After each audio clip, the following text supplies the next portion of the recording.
Rain, high winds, and some pretty big waves. Along the shoreline, crews were keeping tabs on today's storm and doing their best trying to prevent any potential flooding. And that's where we find Channel 3 New Haven Bureau Chief Matt McFarland live in Milford with a look at the scene there. Matt?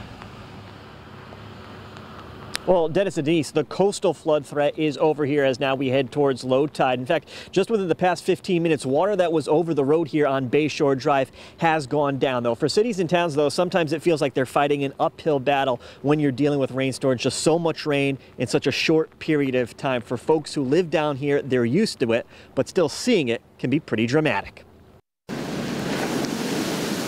High tide this afternoon produced some pretty powerful waves, rocking the seawall and crashing onto Milford's Beach Avenue. I've been here for 3 years, but I've never seen it like this. So Mona and Mohammed Hindi decided to snap some pictures of the surging surf. Pretty high.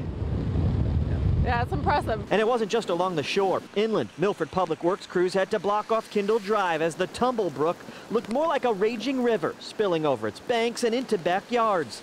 Up the coast in East Haven, Mother Nature packed a punch with pouring rain, whipping winds, and more flooding. She doesn't like it. I don't mind it. She hates it, so we put a little jacket on her and we force her. She got to go to the bathroom. So while Pat Capazzo braved the elements so his dog Chula could take care of her business, not too far away, a crew from East Haven's Department of Public Services was out tending to theirs, raking and shoveling debris away from some of the town's 2,800 catch basins. Of course, when you get high tide, you're stuck behind the 8 ball again.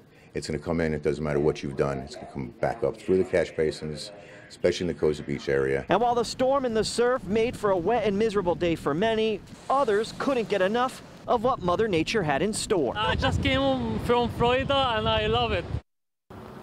Well, the rain and the flooding comes with their own issues, but the superintendent of operations in East Haven says he's thankful that it made its way up into the 50s today, because if it wasn't, he said they'd be dealing with a large snowstorm and having to clean it all up. And I'm sure other cities and towns, those public works departments, are thankful for that as well. We're live at the mobile newsroom in Milford. Matt McFarland, Channel 3 Eyewitness News.